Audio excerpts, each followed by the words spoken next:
cet événement.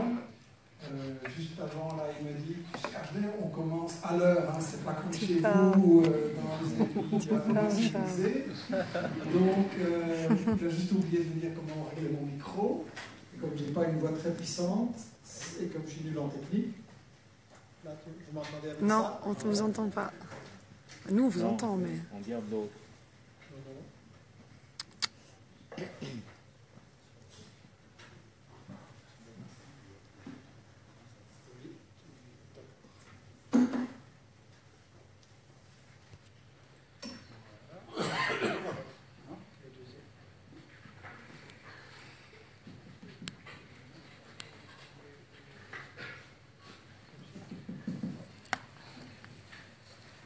Voilà.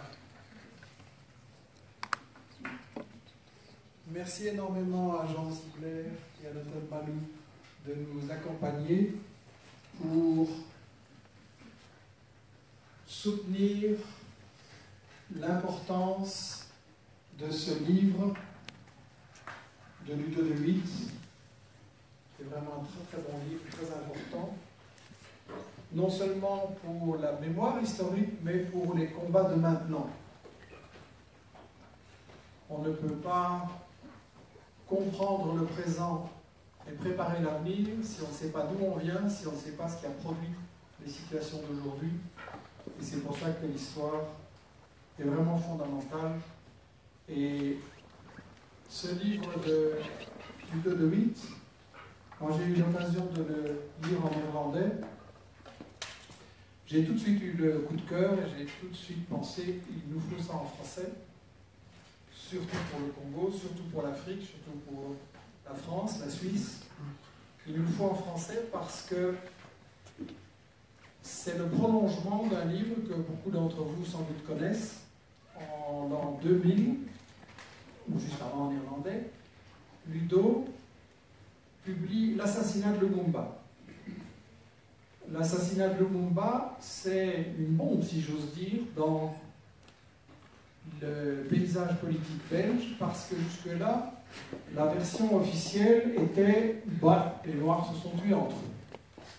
La Belgique se lavait les mains de l'assassinat de Patrice Lumumba, Premier ministre élu avec une formidable popularité sur la base du projet d'émanciper le Congo et que ces énormes richesses servent à libérer son peuple de la pauvreté, sur la base du combat anticolonial.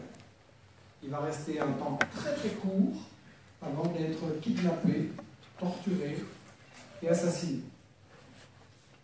Et en réalité, le livre de Ludo montrait que la Belgique officielle avait menti, que l'assassinat de Lumumba était essentiellement un assassinat belge, avec les États-Unis, que c'était le gouvernement qui était responsable, et particulièrement le ministre des Affaires étrangères et son adjoint, Étienne Davignon, toujours vivant.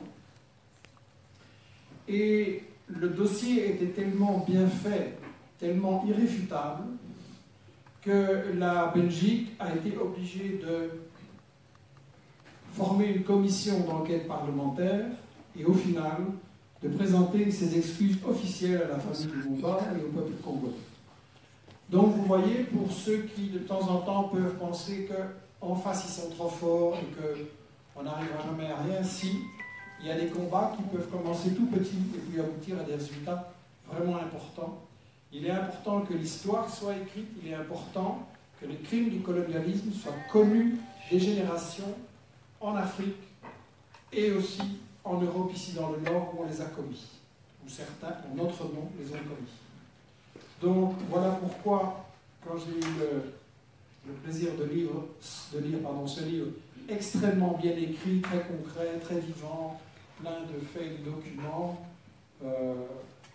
je me suis tout de suite décidé à le publier en néerlandais, et je suis vraiment très heureux. Je pense que c'est une des bonnes publications des éditions Investigation que vous pourrez trouver là-bas. Et donc, ce livre, L'assassinat de Lumumba, a eu un grand succès. Et en lisant celui-ci, je me suis rappelé ma jeunesse, parce parce que malheureusement, j'ai l'âge d'avoir vécu ça en direct, pas encore très politisé, mais quand même, je suivais l'actualité. Je faisais partie, ma famille était de la grande bourgeoisie catholique bruxelloise, plutôt réactionnaire, catho de droite. Et à l'époque, d'après les quotidiens que je lisais, les hebdos, la situation était très claire au Congo. Il y avait les bons et les méchants. Et les méchants, c'était les Lumba, et puis les méchants, c'était les sauvages de la guérilla qui massacraient les Blancs, et les gentils, c'était nous, c'était le gouvernement belge. Un petit peu résumé l'époque de Lumumba, qui c'était Lumumba, pourquoi on l'a tué, et pourquoi ensuite, même quand Lumumba a été tué, pourquoi il fallait... Merci Raphaël Michel pour l'invitation et pour les gentils mots. Pourquoi encore après l'assassinat de Lumumba, l'ascension de Mobutu? Eh bien, Mobutu est le complément de Lumumba. Quand on dit assassinat de Lumumba, inéluctablement, on dit ascension de Mobutu.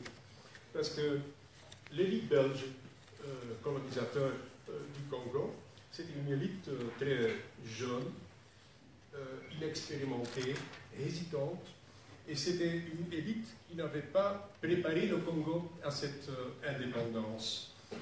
Pas d'élite, pas d'ennemi. C'était ça le mot d'ordre pour le monde colonial à l'époque. Et donc, la Belgique a toujours refusé de construire une élite nationale forte, assez grande, qui serait capable pour reprendre donc le pouvoir politique après une indépendance.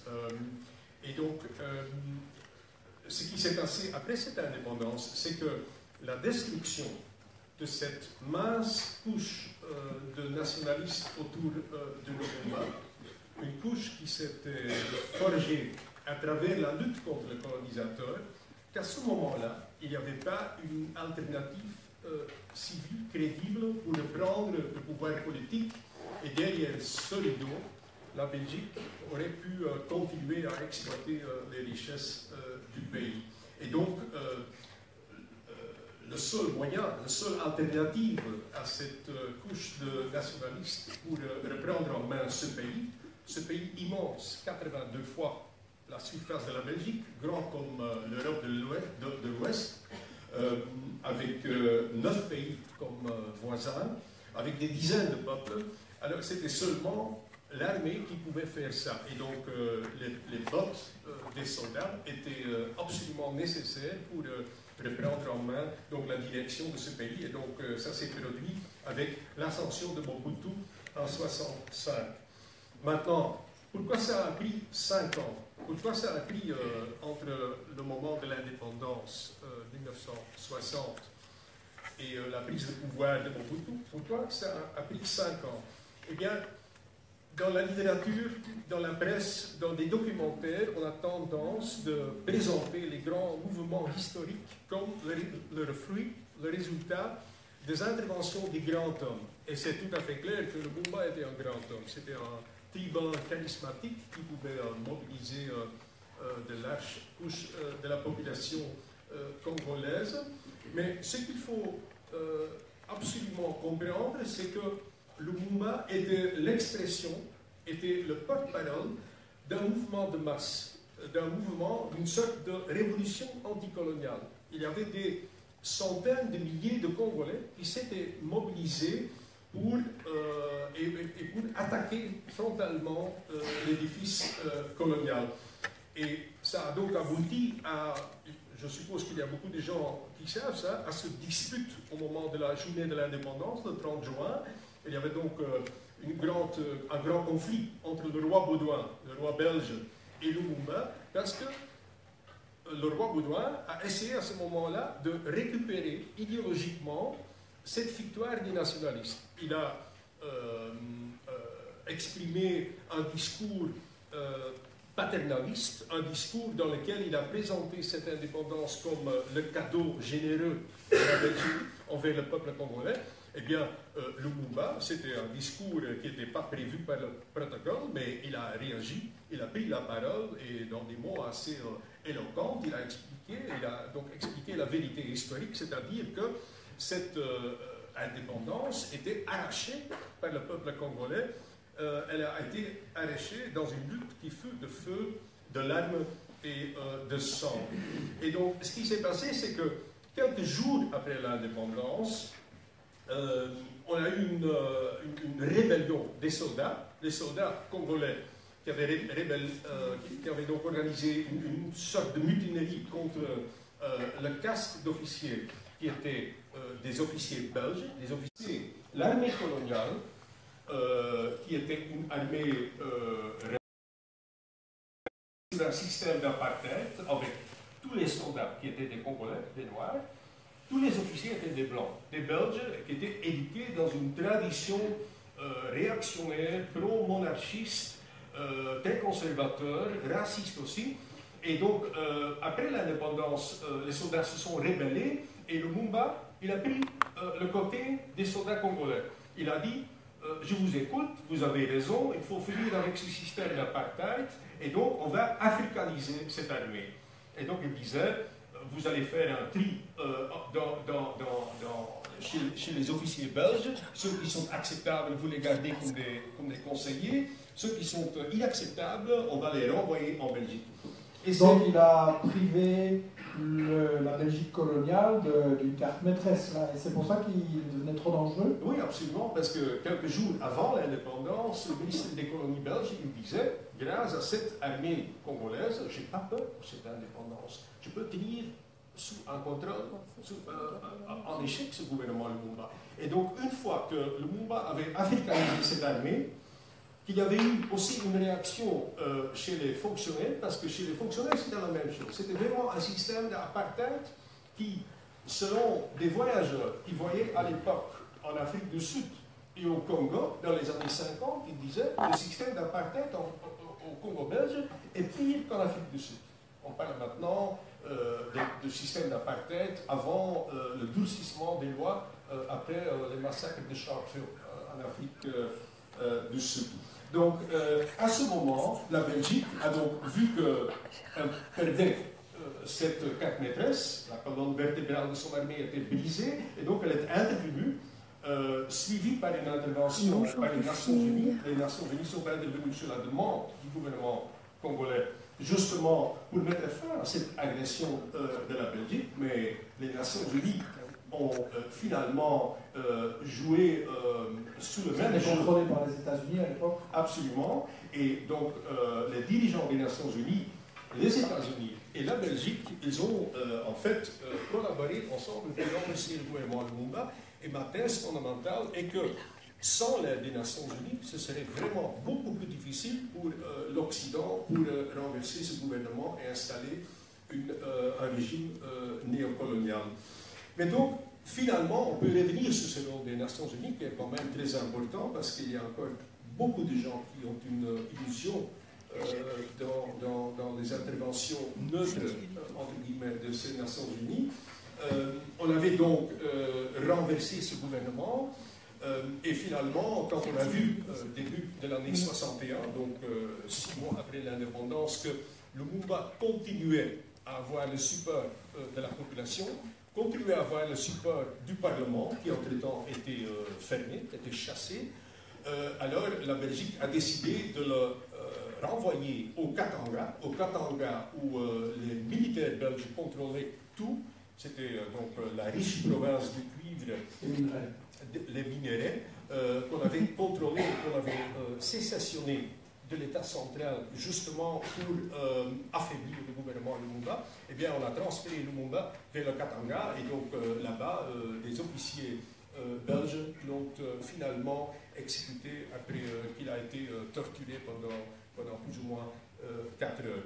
Maintenant, une fois que Lumumba a été renversé, on change de cap, on rouvre le Parlement, parce que pas seulement Lumumba est éliminé, mais aussi 9 autres dirigeants de son parti. on a maté une rébellion nationaliste par des dizaines de milliers de morts, surtout dans le nord du Katanga. On ouvre le Parlement et avec la corruption, on installe un gouvernement néocolonial sous Abdullah. Et l'Occident pense que le problème est résolu. On a remplacé ce gouvernement nationaliste qui veut une indépendance réelle, concrète, en finir avec tous les barrières racistes qui avaient été installées sous l'époque coloniale par un gouvernement néocolonial.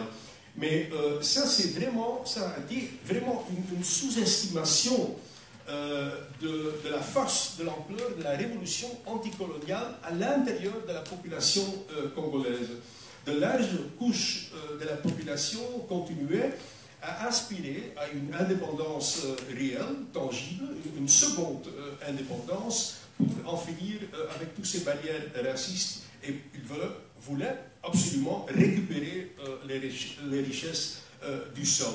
Et cette période, c'est ça qui est le sujet de mon deuxième livre, L'ascension de Mobutu. Donc c'est la période 61-65, donc à partir de l'assassinat de Lumumba, cette situation explosive entre, d'un côté, un régime néocolonial qui est extrêmement faible, qui n'a pas de réel support chez la population, avec un président, Kassavubu, qui a une fonction officiellement plutôt symbolique, oui, protocolaire, qui avait un certain prestige, parce qu'avant l'indépendance, longtemps avant l'indépendance, il était un des premiers à exiger plus d'autonomie, plus d'indépendance, mais qui finalement a été éclipsé par les nationalistes autour de Lumumba. Il y avait aussi quelqu'un comme Mobutu, qui était devenu le chef de l'armée congolaise, mais qui, dans l'expression d'un des dirigeants des Nations Unies, était l'homme fort le plus faible qu'il avait jamais rencontré. Et d'un autre côté, il y avait donc les masses congolaises qui continuaient à occuper le devant de la scène politique et qui continuaient avec des éruptions sur cette scène, avec des protestations, des jacqueries, des rébellions, à exiger donc cette vraie indépendance. Et toute cette situation explosive, contradictoire, a été résolue par une intervention occidentale qui a finalement abouti à l'installation d'une sorte de cimetière politique, l'écrasement de toute cette volonté de lutter pour cette indépendance et l'installation de cette dictature militaire. Oui, merci Ludo pour cette présentation générale. Donc, pour être clair au niveau des événements, il y a deux coups d'État de Mobutu.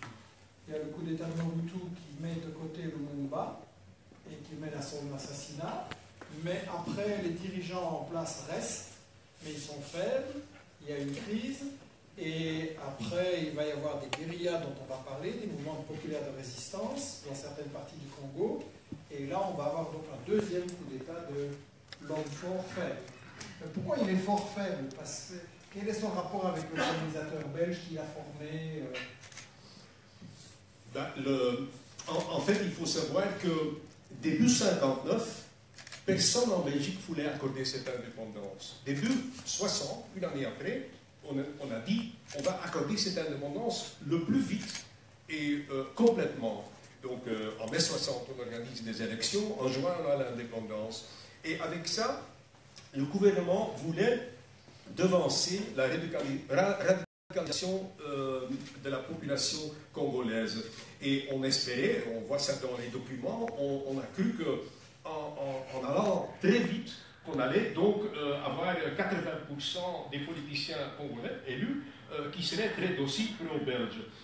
Pourquoi est-ce que la Belgique a fait ça? Parce que début 60, on a vu que notamment toutes les expériences pour écraser dans l'œuf un mouvement nationaliste, c'était pas très encourageant pour la Belgique, ce petit Belgique confronté à un pays qui est tellement grand. Ça, c'est le contexte. Et à ce moment-là, la Belgique a peur d'intervenir de façon militaire trop ouvertement agressive. Et donc, on va mettre sur pied, l'armée belge va mettre sur pied une bande, il n'y a pas d'autre mot, de mercenaires pour aller faire le sale travail. À la radio belge, à l'époque, un journaliste célèbre de l'époque, Frédéric François, s'entretient avec un officier belge qui encadre et forme ses mercenaires. Le journaliste lui demande pourquoi avoir recouru à ces mercenaires, et l'officier belge répond, je cite, « Les mercenaires viennent pour l'argent, ils font un très bon travail. Il faut les payer beaucoup, mais leur travail est très efficace. Vous avez un pays noir, ils font un peu ce qu'ils voudraient faire chez eux et qui n'est pas permis en Belgique. Ici, c'est régulier, ils sont autorisés à le faire et ils le font très bien. » Et le journaliste demande, « Tu es du noir ?» ?»« Oui, oui, tu es du noir. » Ça, c'est l'époque coloniale et c'est la responsabilité de la Belgique officielle, de son gouvernement et de son armée. Ludo, est-ce qu'il y aurait moyen d'expliquer un peu comment se sont comportés ces mercenaires, à quoi ils ont servi, pourquoi on les a utilisés? En fait, comme fait à un certain moment, les rebelles nationalistes en 1964, dans un laps de temps extrêmement court, 2 mois plus ou moins, ils ont pu conquérir plus ou moins 40% de la surface du Congo. Et notamment, c'est la ville Kisangani, à l'est, qui est donc une ville extrêmement importante au Congo. Et la Belgique et les États-Unis ont vraiment pris peur, ils avaient vraiment peur qu'il y aura une reconnaissance du régime des rebelles nationalistes par certains États africains. Des gouvernements, oui. Et donc, on a immédiatement mis en route un plan, le plan Van de Waal, pour reconquérir le terrain. Reconquérir le terrain. Et le but était de prendre les grands axes stratégiques et la capitale Kisangani. Dans le plan, j'ai bien écrit, tout le reste ne compte pas. Bien que, éparpillé un peu partout à l'est du Congo, dans les zones contrôlées par les rebelles, il y avait plus ou moins 2 milliers de blancs. Et donc, le fait qu'on a commencé à bombarder indiscriminément par une flotte de la CIA et qu'on a utilisé comme fer de lance des équipes de mercenaires qui pouvaient vraiment massacrer à grande échelle. C'était vraiment des boucheries terribles, des boucheries qui à l'époque ne filtraient les combattants ou aussi la population civile, mais tout le monde. On incendiait les villages, on tuait n'importe qui. Il y a dans le livre des exemples qui sont vraiment terribles. On organisait, s'il y avait des journalistes qui étaient embedded dans les équipes des mercenaires qui payaient 200 ou 300 francs congolais, alors ils organisaient une exécution avec des Congolais, n'importe qui qu'ils pouvaient rattraper. C'était bien démontré dans des documents diplomatiques de la Belgique.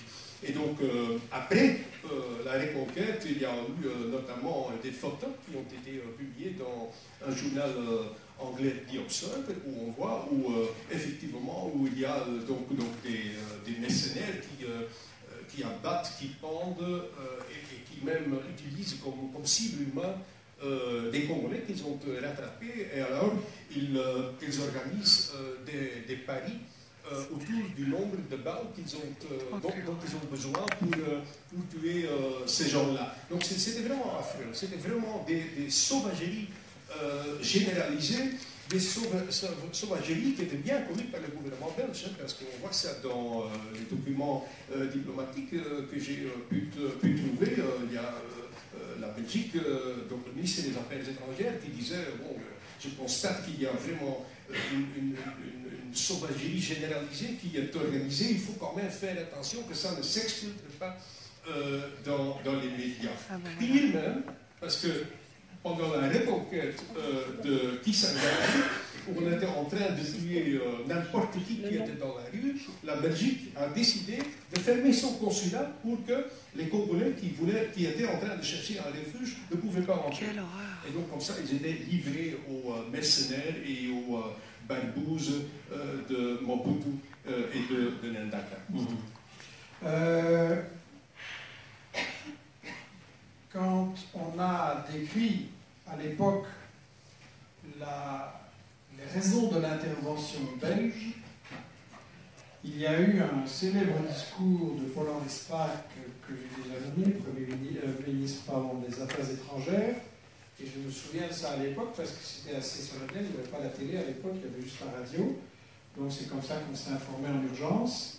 Et donc, vous citez dans votre livre des extraits de ce discours, je vais le relire un instant, parce que c'est très éloquent.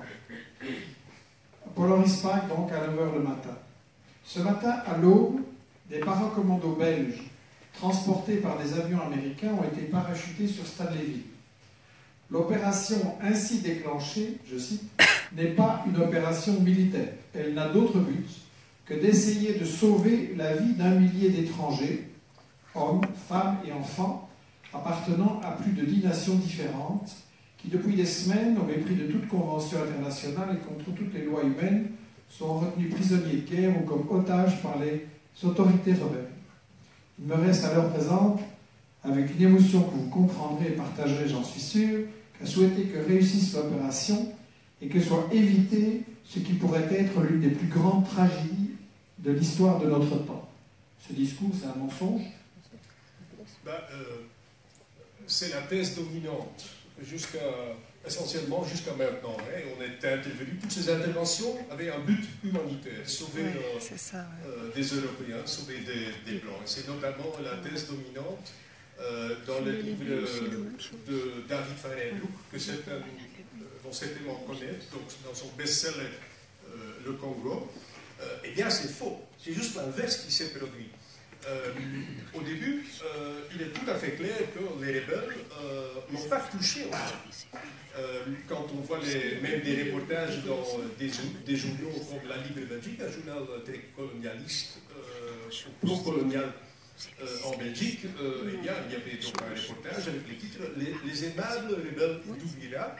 Et donc, quand je peux lire une petite citation dedans, eh bien, le journaliste, il est sur place, donc la ville est déjà contrôlée pendant 2 mois par les Simba, et il dit la situation est très détendue. Les rebelles, ils demeurent polis, prévenantes, aimables, personne ne songe à partir, donc il veut dire les Européens, tant les choses se font bien, malgré les attaques aériennes, donc les attaques de la CIA qui étaient déjà en train de se produire.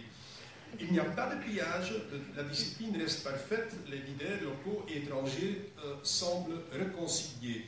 Et donc il y a un tas de... Le journal que vous avez cité, je précise, c'est le journal de la droite la plus réactionnaire et la plus catho de l'époque, des années 50 et 60 à Bruxelles. Et il y a dans votre livre des documents intéressants parce que vous dites, bon, les otages, la population belge était bien protégée et le gouvernement belge, il était au courant de ça, il avait les infos. Oui, on avait certainement ces infos, hein, ça a été communiqué, notamment le consul belge d'Octon, à un certain moment, il écrit, il dit, les rebelles sont xénophiles. C'est ça ce qu'il dit. Ah, voilà. Donc, c'est clair, il y avait beaucoup de documents qui attestent ça.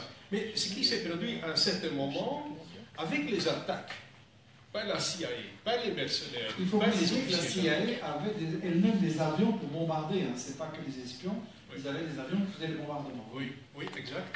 Alors, ce qui s'est produit, et je cite notamment un dirigeant rebelle, Soumialo, qui dit à un journaliste, à Uvira, une société nous demande de laisser aller une trentaine d'Européens à Bujumbura afin qu'ils aillent chercher des médicaments, la paix des ouvriers, des papiers, je ne sais plus.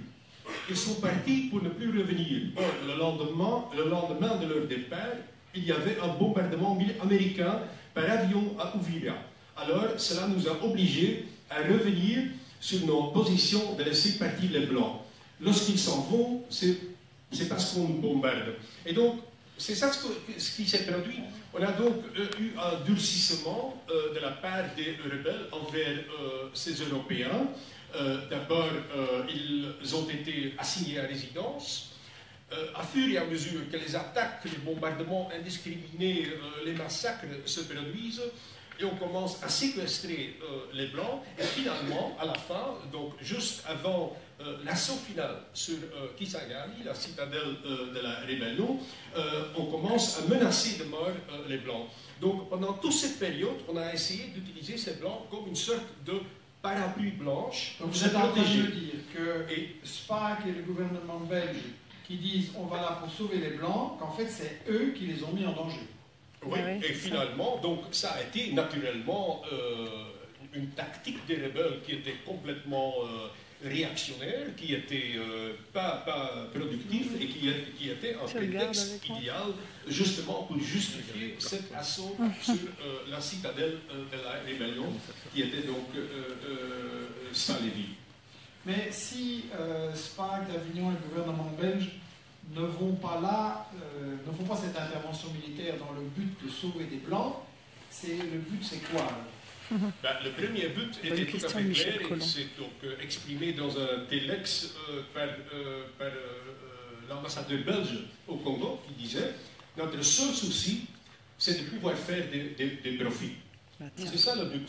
Et donc, on avait misé sur ce régime qu'on avait mis en place dans la capitale et on ne voulait certainement pas que ces rebelles, qu'on ne contrôlait pas, on ne savait pas dans quelle mesure ils pouvaient mobiliser la population, dans quelle mesure une victoire allait de nouveau provoquer une dynamique incontrôlable. À ce moment-là, ils ont donc dit on va continuer à miser sur le régime en place et on va en finir avec cette rébellion, mais maintenant, une fois pour toutes, c'est-à-dire avec une répression terrible qui va donc atomiser complètement cette population à l'Est, une population à l'Est qui était très nationaliste. Ça a quelque chose à voir aussi avec le passé, avec des exploitations sur l'époque coloniale, etc.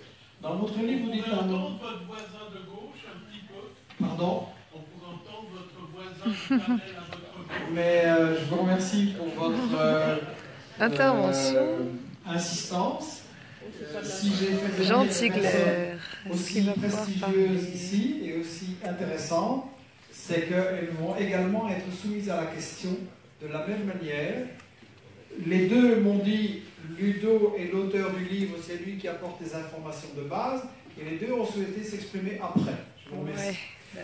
J'étais en train de dire à Ludo que, en fait, il y a un passage très curieux dans votre livre. Au début, on dit que c'est les États-Unis et la CIA qui pressent le gouvernement belge d'intervenir, alors que les Belges se disent on peut peut-être préserver les profits en mettant un peu d'argent dans la poche des dirigeants et en faisant les choses en négociant. Et puis à un moment donné, les États-Unis ont peur d'une intervention militaire et ils disent aux Belges il faudrait négocier. Le gouvernement belge sait que les dirigeants rebelles ne demandent qu'à négocier une solution pacifique. Les pays africains veulent bien servir d'intermédiaire. Et d'Avignon, le gouvernement belge dit non, on ne négocie pas, on va jusqu'au bout. Pourquoi?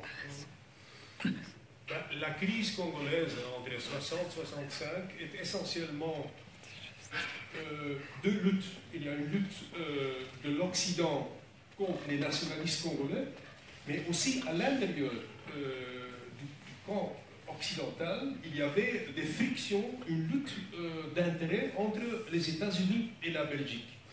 Et les États-Unis, avec tout leur pouvoir financier, surtout aussi leur poids et leur influence à l'intérieur des Nations Unies, il ne faut pas oublier que pendant 4 ans, on a eu des casques bleus, on a un contingent extrêmement grand au Congo, entre 60 et 64. Les États-Unis ont essayé de pousser la Belgique de faire le sale boulot en 64, parce qu'à ce moment, les États-Unis étaient déjà engagés au Vietnam. Il y avait une accélération de cette intervention. La guerre du Vietnam commence en 61 et s'accélère. Oui. En plus, l'image diplomatique des États-Unis en Afrique est extrêmement mauvais. Il ne faut pas oublier qu'à ce moment-là, aux États-Unis, il y avait presque la moitié des États américains, un mariage entre un noir et un blanc était interdit. Il y avait toujours ce racisme. C'est le début du mouvement pour les droits civiques avec Martin Luther King, les assassinats. Exact. Et donc, les Américains ont poussé la Belgique pour faire le sale boulot et pour intervenir. Et au début, quand la rébellion était dans ses souliers d'enfance, on dit ça. Dans son berceau. C'est une expression flamande.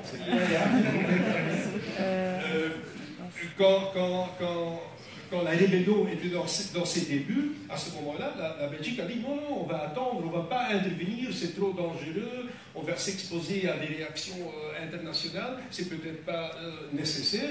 Mais finalement, dès le moment que les rebelles avaient pris Stanleyville Kisangani, et que donc ce danger d'avoir une reconnaissance par des États africains, et donc que ça devient un conflit international, dès ce moment-là, la Belgique va quand même intervenir. Et on va donc envoyer plus de 300 officiers belges qui vont prendre en main les opérations militaires. Hein. C'est bien expliqué dans des documents. On dit à Mobutu, qui est toujours le chef d'état-major, mais c'est le chef d'état-major d'une armée qui vaut vraiment rien.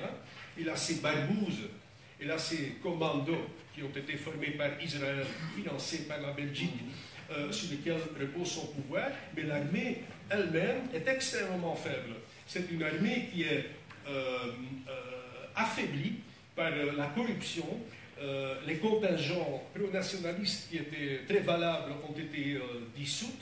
C'est une armée qui, dès le début, a été poussée en avant pour intervenir dans la vie politique congolaise, et donc on a inculqué dans la tête de la caste des officiers congolais que, en fait, la démocratie, l'opinion de la population ne vaut pas vraiment quelque chose. C'est vraiment eux qui doivent dicter donc les lois. Et cette armée, c'était une armée qui est tellement faible qu'à un certain moment, on voit un film où il y a une soi-disant attaque de l'armée de Mobutu sous des postes des rebelles, et les voitures, je ne sais pas si je peux l'expliquer, les voitures de l'armée congolaise, ils roulent en avant, mais en arrière. En arrière, pour que dès qu'il y a le premier accrochage, ils peuvent s'enfuir. C'était un peu ça. Et donc, dans un document de la CIA, c'est bien expliqué. Ils disent, les rebelles, ils ne se battent pas, ils sont aspirés dans le vide. C'est ça ce qui s'est produit. Donc, oui. Donc, si on cherche à comprendre pourquoi le gouvernement belge, tout d'un coup, a dit non, on ne négocie pas, on veut les écraser, c'est parce qu'il avait peur que s'il y avait une solution négociée, finalement, les forces populaires, bien qu'elles avaient des dirigeants qui n'étaient pas vraiment à la hauteur des aspirations populaires, les forces populaires, quand même, pourraient écarter cette armée faible et ce régime faible, et donc ils pourraient perdre l'ensemble. Voilà, il y a énormément de choses passionnantes dans le bouquin, donc effectivement, on va pas pouvoir tout raconter, il faut le lire. Une chose quand même, c'est que ça se termine mal, et une partie des otages blancs vont être sauvés, mais il va y avoir beaucoup aussi qui vont tomber victimes après les bombardements et la colère et la rage, surtout de voir que les paras et les mercenaires massacrent vraiment les Noirs comme on l'a dit. Donc, on comprend pourquoi le gouvernement belge a fait ça, et cette époque-là, est-ce que le rôle de la CIA, les archives ont été ouvertes, est-ce qu'on sait tout sur ce que la CIA a fait? On sait beaucoup, mais on ne sait pas tout, parce que donc il y a le Freedom of Information Act qui donne la possibilité pour des chercheurs pour demander l'ouverture des documents. Et effectivement, du Pentagone, de la CIA leur est communiqué. Et jusqu'aujourd'hui, il y a toujours des documents qu'on refuse de mettre à la disposition des chercheurs. Et ce n'est pas un hasard que, par exemple, il y a une publication officielle de l'histoire officielle des États-Unis, de Foreign Affairs, et ce document sur l'époque du Congo a été bloqué pendant 13 ans par la CIA. La CIA ne voulait pas qu'étaient divulguées toutes ces interventions de la CIA, le financement de Mobutu dans cette période-là. Finalement, on a donc publié ce document, mais c'est un document qui est nettoyé, qui est donc qui donc raconte pas tout. Et c'est la même chose. 50 ans plus tard, il y a encore des choses qui restent cachées.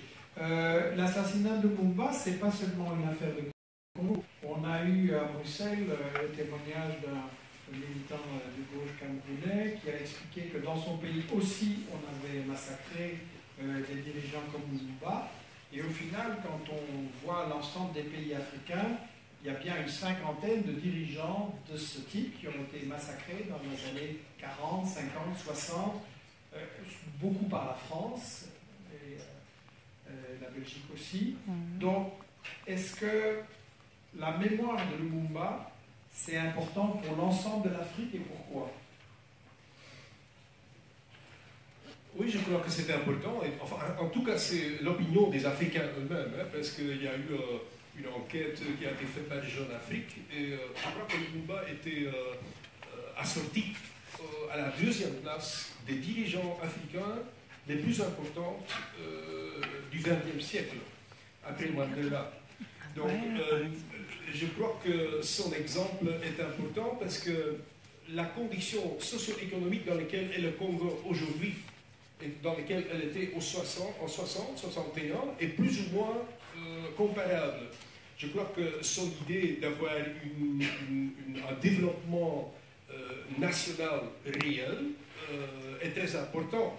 Mais ça implique donc en quelque sorte on peut se protéger contre cette attaque par des produits subventionnés, notamment par les États-Unis, par l'Europe, qui détruisent l'industrie locale, quoi, et contre lesquels il faut se mobiliser. Mais ça suppose donc qu'il faut mobiliser la population. Et sur ce terrain-là, je crois que Lumumba, avec son exemple, avec sa ténacité de tenir à ses principes, est très important. Avec ça, je ne veux pas dire qu'il n'a pas fait des erreurs. Il a certainement fait des erreurs. On peut en parler longuement. Je peux en parler une demi-heure, si vous voulez. Mais on va faire ses adversaires et tout ça.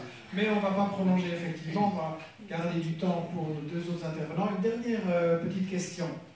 Aujourd'hui, qu'est-ce qu'il faut faire? Est-ce qu'on est impuissant? Qu'est-ce qu'il vous réclamer? Qu'est-ce qu'il faut faire? Pour l'instant, je ne vois pas au Congo un nouveau Lumumba, où je ne vois pas un mouvement de masse qui naît et qui reprend le fil, la continuité politique avec Lumumba. Ce qui est important ici, c'est par rapport à nous ici, qu'est-ce qu'on peut faire nous? Je crois que c'est important de continuer à étudier cette période et aussi à décoloniser l'espace public. C'est quelque chose qui, je ne sais pas comment ça va en Suisse, mais en Belgique c'est quand même très important. Il y a un peu partout en Belgique des statuts du roi Léopold II, donc celui qui a fondé l'État indépendant du Congo. Et l'homme qui coupait les mains au noir qui ne voulait pas travailler pour lui. Pas personnellement, mais son administration. C'est une histoire très compliquée, ça. Mais en tout cas, selon des démographes sérieux, comme Jean Vancine ou Léon de Saint-Moulin, on a tué, pendant cette période-là, un tiers, jusqu'à 2 tiers des Congolais ont été morts. Et donc, ça veut dire entre 3 et 6 millions de Congolais qui ont été morts. Et donc, tous ces statuts sont toujours là. Il n'y a toujours pas en Belgique une rue Lumumba, bien que la Belgique officiellement a donc présenté ses excuses, un peu hypocrite, on peut revenir sur ça aussi, éventuellement. Pour nous, en Belgique, c'est très important, et il y a une nouvelle génération d'Afro-Européens qui est très militante, qui est jeune, qui est très militante, et qui se mobilise très fortement. Il y a 2 ans, à Bruxelles, le conseil de ville de Bruxelles voulait organiser une conférence pour l'éloge du roi Léopold II, eh bien, avec des mobilisations très importantes, on a pu bloquer cette conférence. Donc, je crois qu'il faut continuer sur cette foulée exactement pour organiser cette décolonisation, parce que c'est, à mon avis, c'est une lutte qui est très importante à l'intérieur de la lutte antiraciste qu'il faut continuer à mener. Oui, et à Bruxelles, on a eu, dans un panel où on avait une douzaine d'intervenants, des jeunes militants congolais qui ont notamment publié un très très beau bouquin pour ceux que ça intéresse, Notre Congo, sur la mémoire coloniale et la mémoire de la propagande coloniale. C'est extrêmement bien fait et ahurissant ce qu'on pouvait dire à l'époque. Et effectivement, des militants qui se battent pour la mémoire, pour renommer les rues, pour les restes de Lumumba qui sont, c'est aussi un point. Oui, excusez-moi, monsieur. Attends. Excusez-moi, mais c'est pas à l'État belge de réparer tout ça en s'excusant comme ça, simplement? Oui, de réparer, d'aller sur place et réparer voilà, ça? Certainement la première bonne question du débat, je la note. Il me semble. C'est très important. Oui. S'excuser, c'est facile, hein, mais... en ce qui concerne les restes de Lumumba, parce que j'ai remarqué que c'est quelque chose qui n'est pas bien connu à l'étranger. Non, il compte sur ceux qui sont à Bruxelles pour refaire quelque chose. La fille du commissaire de police belge qui avait coupé en morceaux le corps de Lumumba et l'a détruit dans un bain d'acide sulfurique, eh bien, ce commissaire de police avait gardé dedans une phalange comme sorte de trophée de chasse chez lui. Pendant des dizaines d'années, il a démontré ça à ses amis, à ses intimes, aussi à des journalistes, notamment. Eh bien, cet homme est décédé et sa fille a donc reçu l'héritage et elle a montré ça à un journaliste. Et suite à cet reportage dans un journal, j'ai introduit une plainte chez la justice et donc le procureur a fait une perquisition et pour l'instant, ces restes de Lumumba sont dans les mains de la justice belge à Bruxelles. Donc ça c'est aussi un sujet qui est quand même très important. Il faut restituer ces restes au Congo, à la famille, et donc pour ça il faut aussi commencer à bouger. Merci énormément Ludo. Je me tourne vers Jean Sigler qui a très gentiment accepté malgré son travail et ses responsabilités de préfacer cet ouvrage avec une petite préface qui est vraiment une petite merveille d'écriture et qui m'a beaucoup touché. Jean, est-ce que Mobutu c'est juste une affaire belge? Ben non. Pas du tout.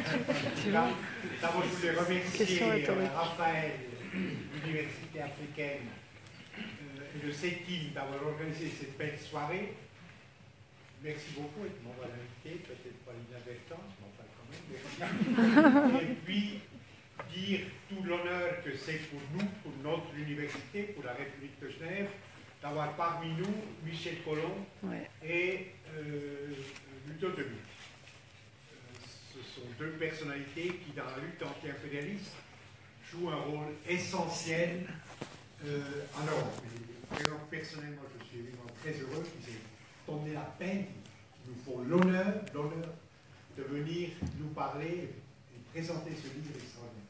Le livre est extraordinaire, vous le verrez, je ne vais pas vous faire dommage, pour deux raisons, parce qu'il y a une double dimension.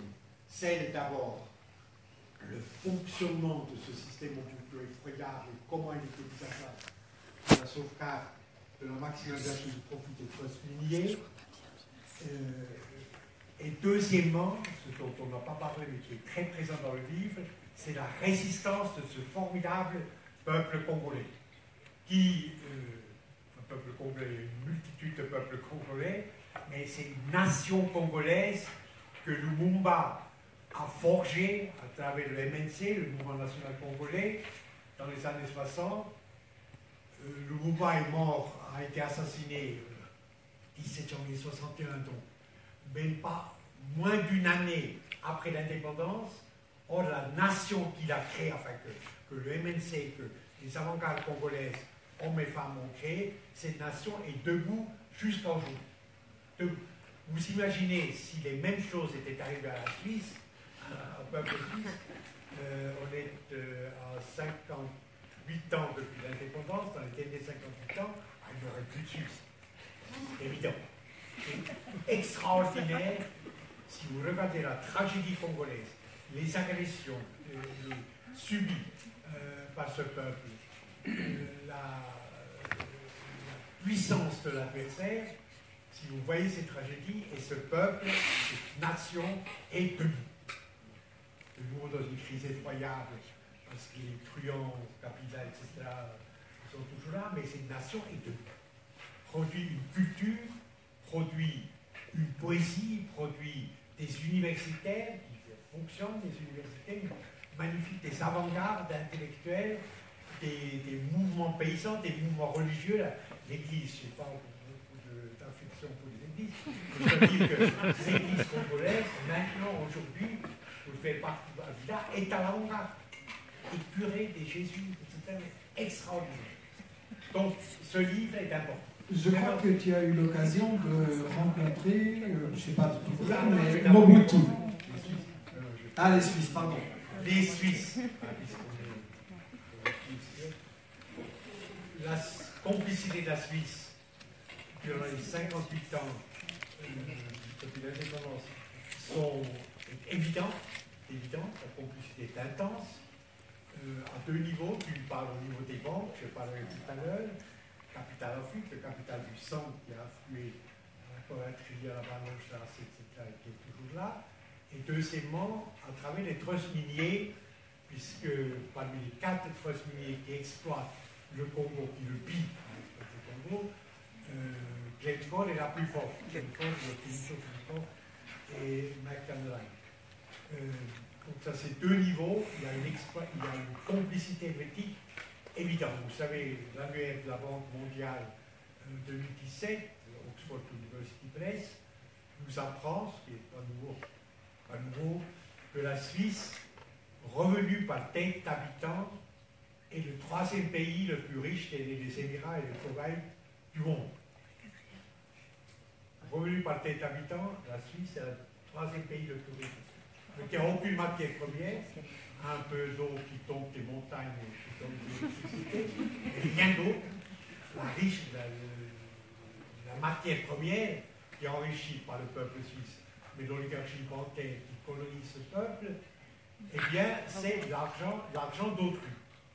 Les capitaux en fuite est essentiel, eux aussi, le Congo. Les chiffres varient, il y a un chiffre qui est certifié, qui est celui de Blumenthal. Vous savez que durant le règne archi-corrompu à la formidable de Mobutu, il y a eu un moment où le FMI et la Banque mondiale en disent on maintient ce type en vie, il pille son pays, il pille tous les crédits, les détourne, etc., ceux qui sont privés, et on nommait un administrateur à eux, Edwin Blumenthal, qui a pris en main la Banque centrale congolaise, et qui, dans un rapport célèbre, il dit que Mobutu a volé son peuple au niveau de 4 milliards de dollars. 4 milliards de dollars. L'essentiel de cet argent est en Suisse. Le gouvernement congolais a fait une demande de restitution tout de suite à la fin de 1997,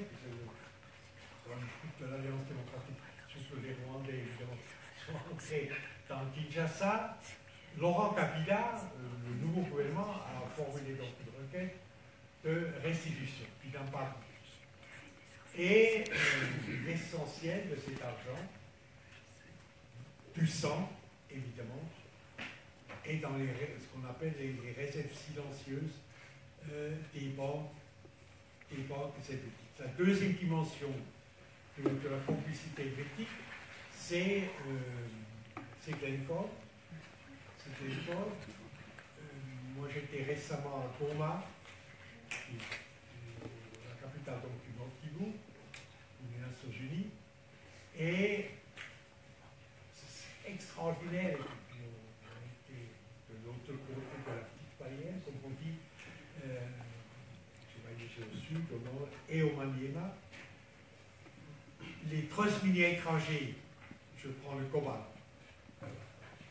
quelques par exemple, c'est des enclaves, c'est des enclaves dans ces territoires immenses de savane, de forêt, de lacs, des enclaves gardées par les gardes armés en général, des miliciens qui sont payés par les trusts miniers, et les minerais partent directement, c'est le pillage comme au XIXe siècle, directement par camion, en ce qui concerne le Nord Kivu, par Kisengeni, Loengeri, Kigali, le Kenya, Mombasa, et sur le bateau dans l'océan Indien, et ensuite l'Amérique du Nord et par le canal de Suez en Europe. Un pillage total de l'État congolais n'existe pas,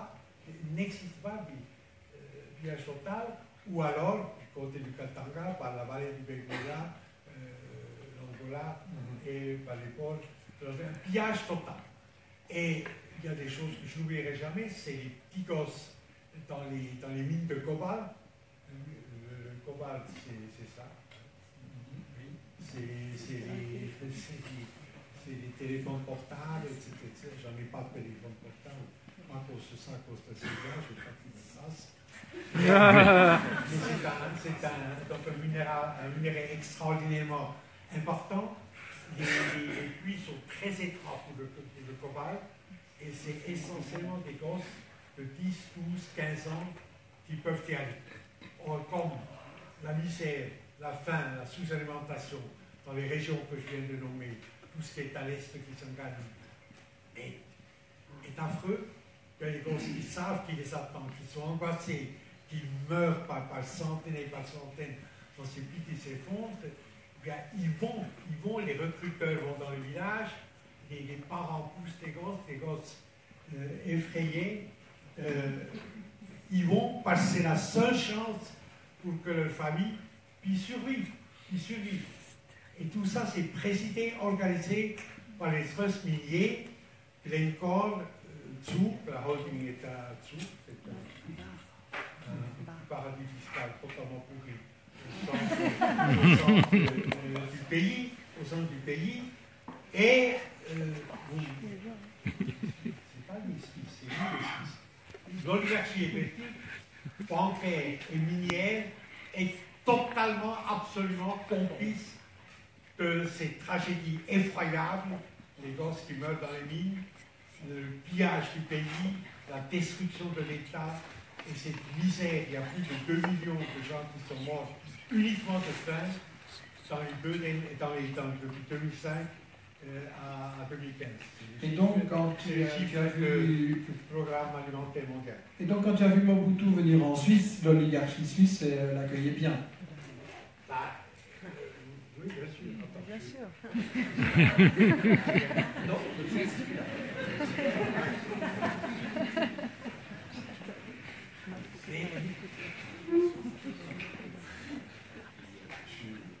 Donc, quand je vais te dire. Moi, je suis vieux comme Mathusalem. Donc, tout ce que je vais dire maintenant, quand j'ai vu la première fois Mobutu, pour nous, c'est le néolithique. Mais non. Parce que j'ai été aux Jeunesses communistes françaises, etc., dans les réseaux chansons, tout ça. Notre organisation a été petite et j'ai dû quitter Paris. J'étais à Sciences Po à Paris, en clarté, avec Céline, etc.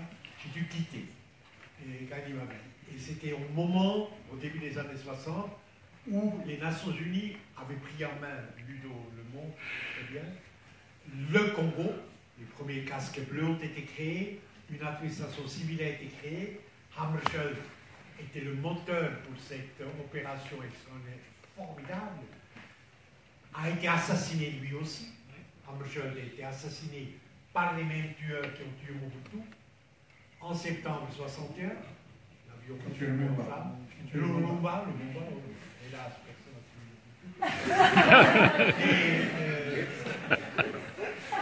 J'étais là, j'étais un petit crétin de Mobutu, j'étais un petit fonctionnaire, l'assistant de Urquhart à l'ONU, qui était le représentant personnel de Hammarskjöld à Kinshasa. Et on était à Kalina, sur une colline, dans le dernier hôtel qui fonctionnait encore, entouré par des barbelés, des Gurkhas, les casques bleus, ce n'est pas les Gurkhas, le courri, les couteaux, etc. Tu prends le micro. Venaient sur le boulevard Albert, qui était J'ai un le micro. boulevard de la liberté, depuis l'origine de Kinshasa, à l'époque Léopoldville, venaient les cortèges de la faim, c'est-à-dire des gosses avec des bras et des jambes comme des allumettes, et des femmes qui venaient d'avoir 80 ans quand ils avaient 30 ans, etc. Et grimper sur les barbelés, puisque nos cuisiniers indiens jetaient les restes de ce que nous n'avions pas mangé sur les barbelés. Alors, venez arracher ces gosses, venez arracher un peu de viande, de pain, de légumes pourris, etc. Mais moi, j'étais au deuxième étage, j'ai vu ça. À ce moment-là, je ne l'oublie jamais. Et en même temps, sur ce boulevard Albert, je voyais Mobutu, plusieurs fois, revenir de ses conquêtes, notamment de la campagne du Kasaï, avec les camions, les prisonniers battus en sang sur les camions, avec tous les biens de pillage, des meubles, etc., sur ces camions, et Mobutu qui paradait sur ce qui est aujourd'hui le boulevard de la Liberté, mais qui s'appelait le boulevard Albert à l'époque. Et je voyais ce type, ses lunettes, etc., arrogant. Alors, bref, ça détruit toute ma vision marxiste du monde, parce que je me suis dit, les noirs, c'est les bons, les blancs, c'est les bons. Là, j'ai vu ce que l'Afrique peut produire comme déchets, comme or. Bon, ensuite, je l'ai revu. À Genève, je l'ai décrit. Oui, tu as vu Mobutu à Genève, il avait une propriété, et il était bien accueilli. J'ai vu un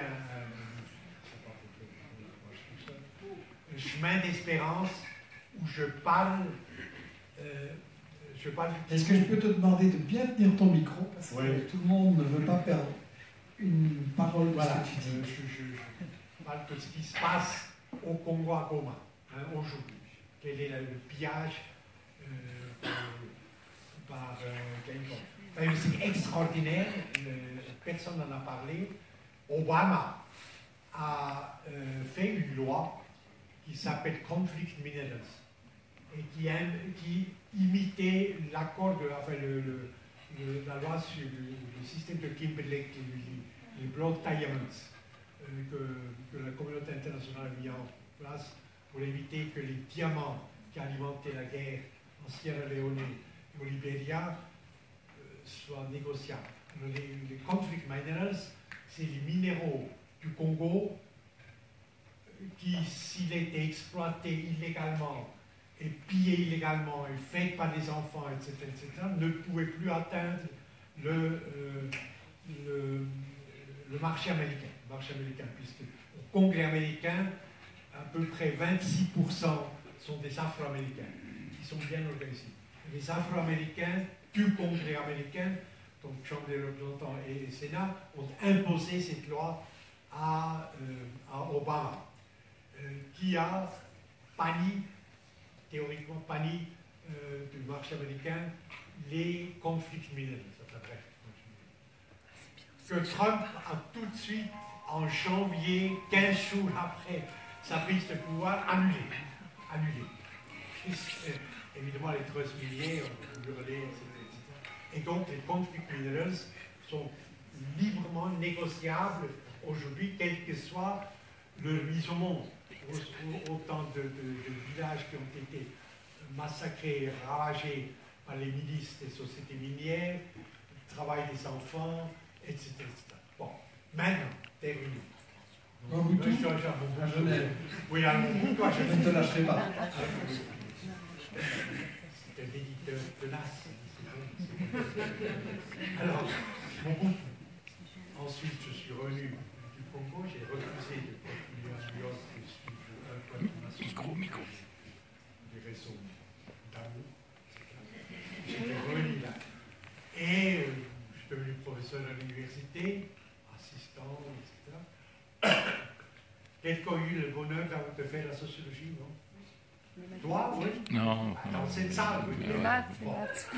Et j'ai été élu au Conseil national par un petit parti qui s'appelle le Parti socialiste. Qui ne veut plus rien dire. Agonissant. Et j'étais à la commission des affaires étrangères. Commission des affaires étrangères. Et il y avait un exil congolais assez fort à Genève. Des étudiants congolais magnifiques. Des gens très très bien qui d'ailleurs ont pris des responsabilités ensuite avec Laurent Kabila, etc. après 97. Et Mobutu, ah oui, donc cette fameuse propriété somptueuse à Savigny, sud de Lausanne. Et il y avait un complice, son financier principal était Nessim Gao. Oula. C'est qui les signes? C'est Caro. Et du monde qui s'appelle aujourd'hui le Kelvinsky, parce que le truand s'est inscrit finalement avec les millions de la banque hypothécaire de Genève. Merci au peuple genevois.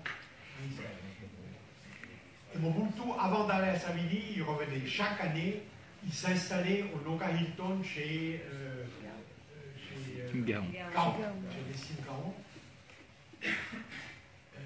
Voilà. Et vous faites du shopping, je suppose.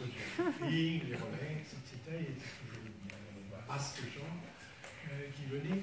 Et j'en parle là, non, je parle là. Un autre aspect de la Suisse officielle. Un jour, dans de ces voyages, les Congolais ont pris tout leur courage en main, c'était formidable. C'est pour ça que je dis mon admiration pour le peuple congolais. Et on fait une grande manifestation sur le quai, en face du Hilton, entre les bains de Paki et le Noka Hilton, le Caro Hilton, c'est l'inversion. Noka Hilton. C'était magnifique là, et moi j'y étais évidemment, comme d'autres militants. Et tout à coup, sortait de la. Libérer nos camarades, etc., des pancartes, sortait du Hilton des gorilles de Mobutu. Et Une gorille. tapés, blessés, etc. Moi j'ai couru, et puis des Congolais courus moins vite, ont été tabassés sur les quais devant le Noga Hilton. Et la police n'est pas intervenue. Pas intervenue alors que le poste du Paki est à 50 mètres, va intervenir. Et il y avait eu un vrai massacre, sans mort, mais des blessés qui ont allé à l'hôpital, etc., de Congolais. Alors, je suis intervenu au Conseil national, et d'autres camarades au Grand Conseil ici, etc. La réponse de Henri Schmitt, conseiller d'État chargé de la justice et police, était des nègres ont tabassé des nègres, ça ne nous concerne pas. Mobutu a été totalement chez lui, totalement impuni. La phrase que je cite, qui dit tout, des nègres tabassent des nègres, ça ne nous concerne pas. La police chinoise, et pire, après, 11 de ces militants ont été expulsés ou vers Djili, Léopoldville, et ont évidemment disparu. Bon, ça c'est l'oligarchie helvétique qui domine ce pays, colonise ses institutions, mais il y a nous. Oui, une conclusion. Conclusion, non, les gens qui sont ici, on n'est pas des... faire quoi? La Suisse est une vivante, très ancienne, c'est 150 ans, démocratie.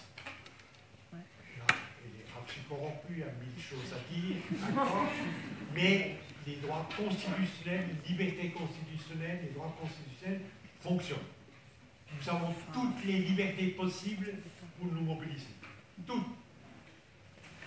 Pour témoigner de la solidarité que nous devons à ce peuple congolais formidable.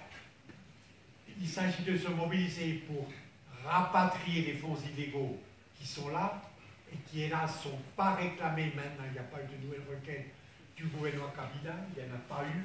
malheureusement, on peut créer une pression sur l'opinion publique suffisante pour que le rapatriement ait lieu, créer la transparence, alerter de ce qui se passe aujourd'hui maintenant, où Kabila refuse de partir alors qu'il a 2 ans qu'il a dépassé sa légitimité. Une commission d'enquête sur ce que la Suisse a fait dans cet état-là? Une commission d'enquête populaire, quelque chose? Les rapports de force sont pas bons. Donc, premier pays du parti du Parlement à Berne, 32% du Parlement, c'est un parti raciste xénophobe qui s'appelle l'UDC. Genève est une petite île, là, on a les élections maintenant le 15 avril. 15 avril. Il sait qu'on se présente. Les rapports de force sont pas bons. Mais la mobilisation populaire est nécessaire dans une démocratie, puisque l'opinion publique est une fois la société civile est une force évidente. Et si on... La toute première chose, c'est de faire circuler ce livre. C'est de... qui est... Moi, j'étais payé par le contribuable. Celui-là, les deux. Mais je n'étais pas payé par le contribuable pendant des dizaines d'années comme professeur pour lire. J'ai rarement lu un livre d'une telle précision, où la théorie, la conclusion théorique a un tel soubassement qui est tout à fait extraordinaire. Donc, une des premières choses, je dis, ça te fait gagner encore plus d'argent que tu gagnes déjà comme éditeur, mais une des premières choses, c'est de lire ce livre, de diffuser ce livre, de diffuser son contenu, et je suis absolument certain, avec tous les mouvements que nous avons, qui sont malheureusement un peu fractionnés à Genève, il y a plusieurs fronts qui sont ouverts, TUSETIM, ATTAC, etc. Chacun saura ce qu'il faut faire pour organiser la solidarité transcontinentale avec le peuple congolais qui aujourd'hui est en lutte d'une façon formidable, mais sanglante. Tout le temps des camarades qui tombent, dans les villes du Congo, et c'est pour eux qu'il faut lutter, créer des fronts de solidarité dont ils ont besoin. Merci. Merci Jean pour cette conclusion magnifique. Merci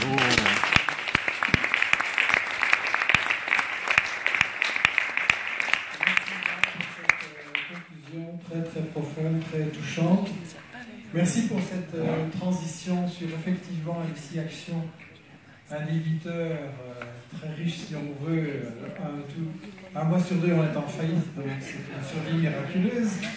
Et merci pour cet appel parce que justement on a besoin de coups de main. Certains d'entre vous ont peut-être vu à la télévision française comment nous sommes présentés comme les complices des terroristes.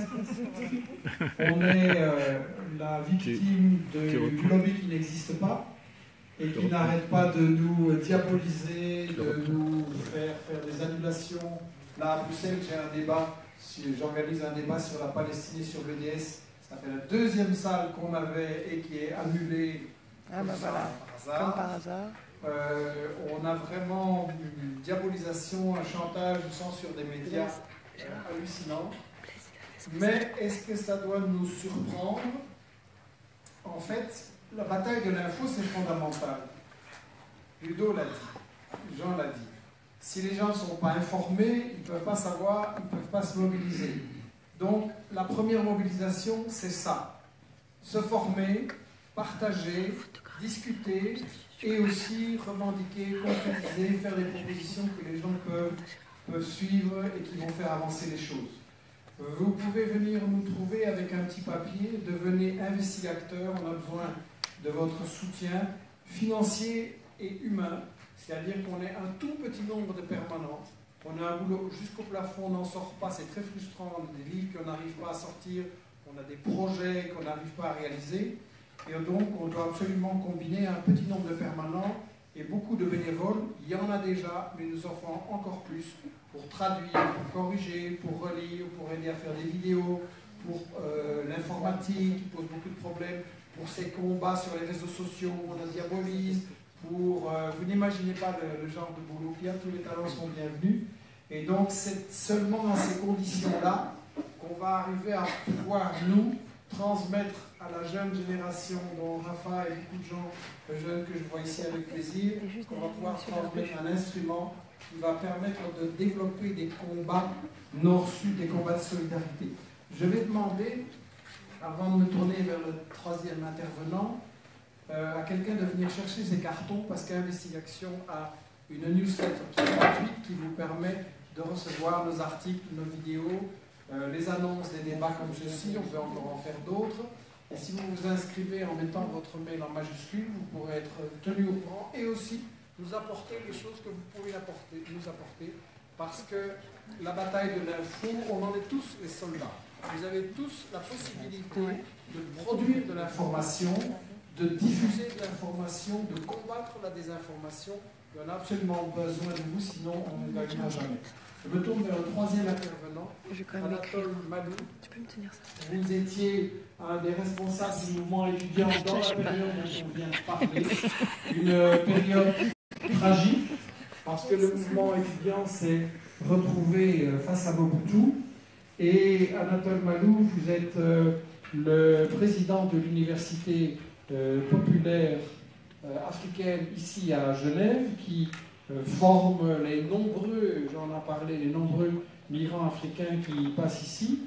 Vous avez donc, vous vous êtes réfugié en Belgique d'abord, et puis vous avez fait une carrière au Bureau international du travail ici à Genève. Vous avez fondé une revue Regard africain qui a eu une grande importance. Et donc vous étiez face à Mobutu en tant que mouvement étudiant. Quelle a été votre expérience de Mobutu à la période dont on vient de parler? Une expérience très concrète et relativement riche, même si elle a vécu des aspects tragiques parce que beaucoup de camarades sont tombés dans ces combats-là.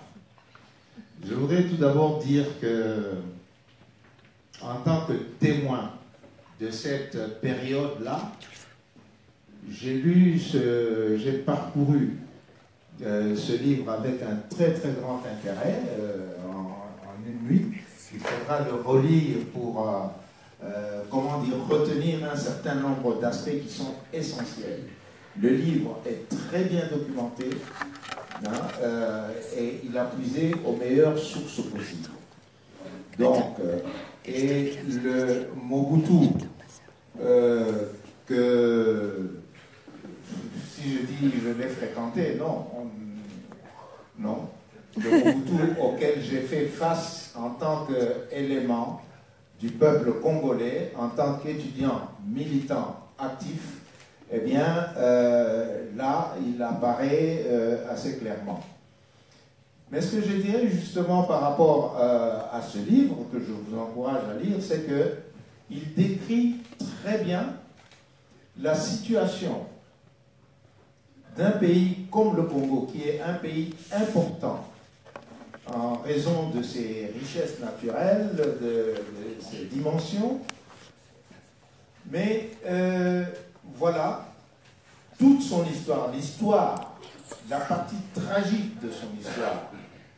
C'est une histoire qui se passe entre puissances extérieures. Et c'est ce qui, pour moi, ressort à première vue de ce livre.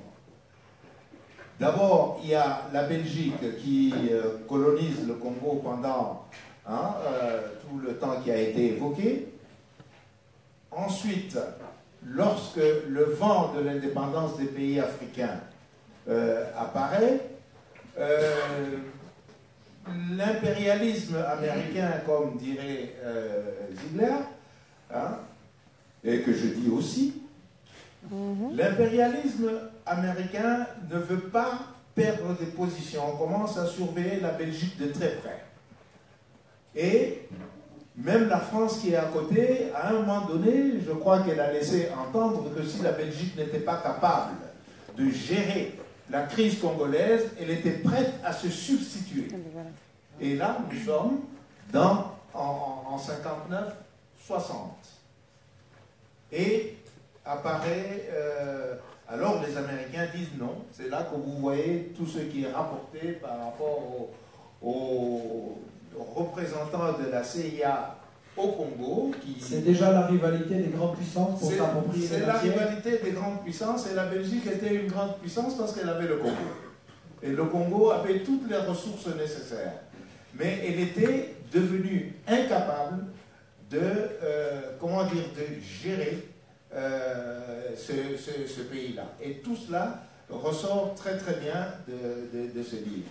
Mais moi, j'interviendrai par rapport aux questions que vous allez me poser en tant que témoin. Lorsque Lumumba arrive au pouvoir, en 1960, à peine arrivé, moi j'étais un jeune étudiant au milieu du collège, et d'ailleurs c'est à moins de 10 km de mon domicile qu'il a été emprisonné, d'où il a été sorti pour aller participer à la table ronde qui a décidé de l'indépendance du Congo. En tant que jeune élève, on nous parlait de l'indépendance, mais on a couru après les grands leaders, notamment dans cette ville qui était la ville industrielle la plus importante du Congo. Je veux parler qui s'appelle aujourd'hui Likasi, mais à l'époque c'était Jadoville. Du nom d'un certain Jadot qui fait partie de la cohorte des colonisateurs. Alors, donc, Lumumba, le jour où il est sorti de la prison pour aller à Bruxelles, j'étais parmi les petits qui suivaient les vieux pour l'acclamer, et pour nous, ça commençait à sentir l'indépendance. Mais je n'aurais pas tout dit si je n'explique pas que je faisais partie de la toute première promotion d'élèves qui, les Belges, quand ils commençaient à sentir le plancher se dérober, ont accepté de freiner un peu l'apartheid terrible qui régnait au Congo et d'intégrer des enfants noirs dans des écoles de blancs pour suivre le même programme. Il y en avait très peu, je crois. Très peu. Je faisais partie de ces peu. Donc, nous avions nous, enfants d'ouvriers, ou surtout d'ouvriers, nous sommes trouvés dans les mêmes classes que les enfants des ingénieurs, des patrons de l'Union minière, qui étaient les patrons de nos parents.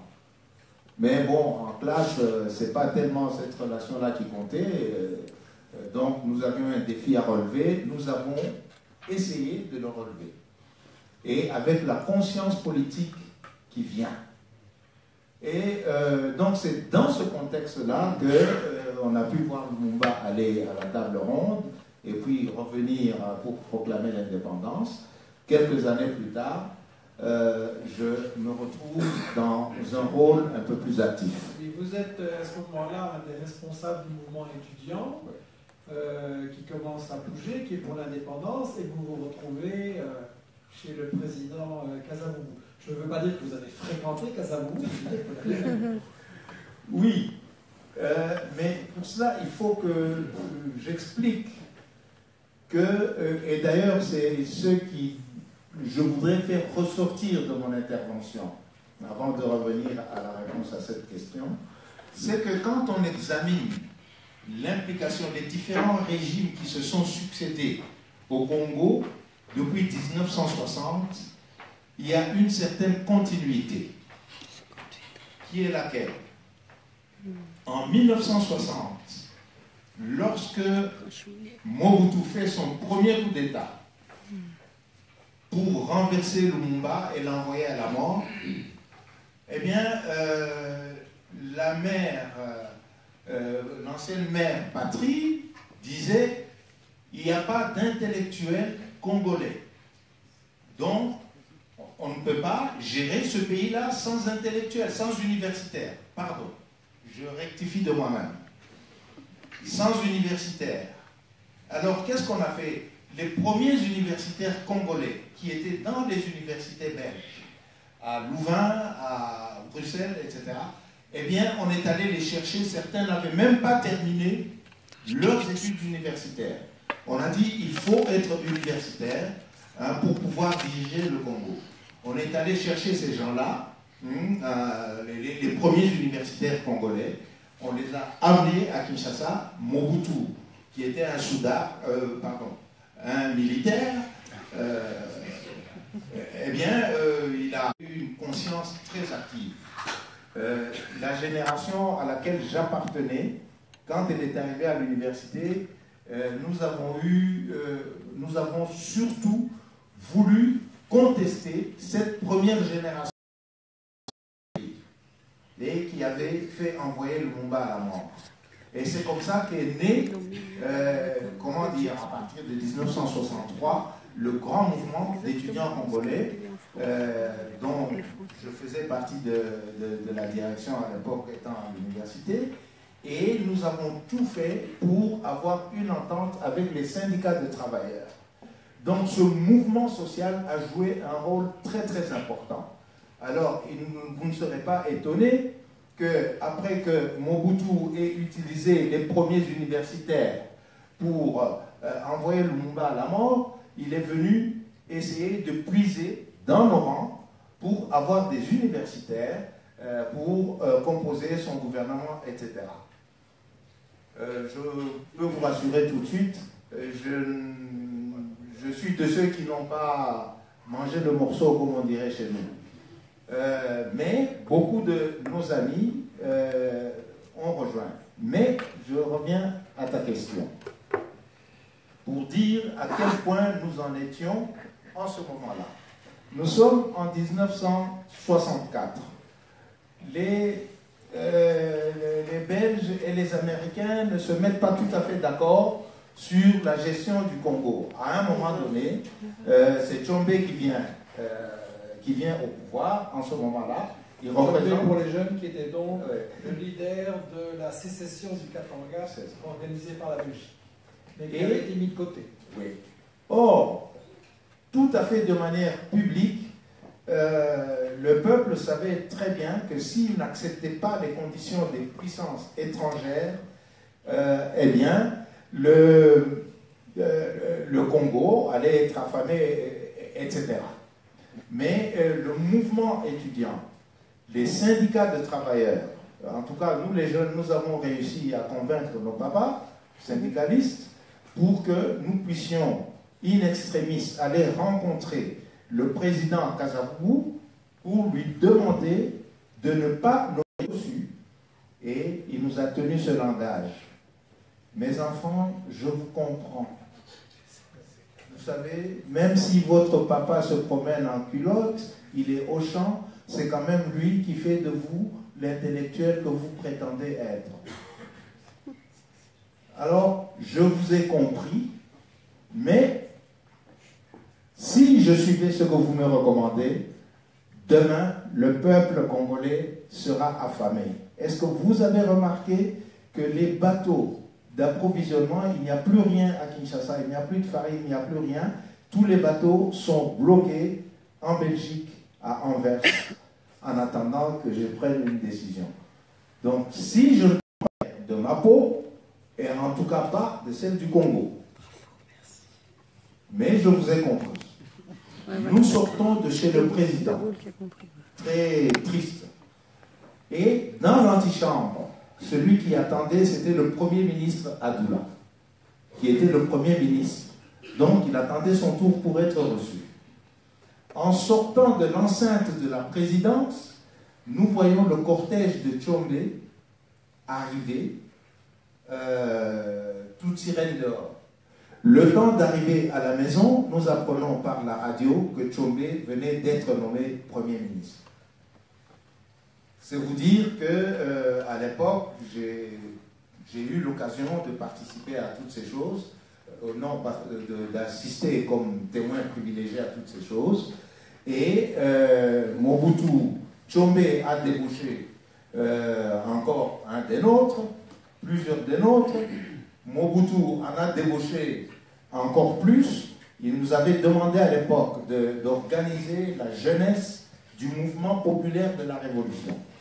Le fait de l'avoir refusé, beaucoup de mes camarades l'ont payé cher parce qu'ils ont été tués à l'occasion des grèves à l'université, etc.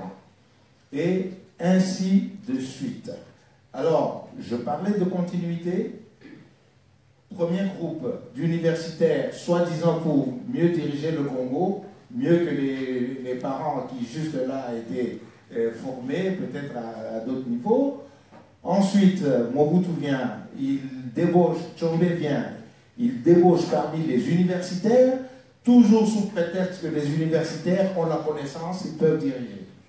Mobutu vient, alors c'est le grand recrutement. Hein? Les universitaires sont recrutés et ceux qui ont résisté à ça, beaucoup sont morts, il reste très peu de survivants. J'en suis un.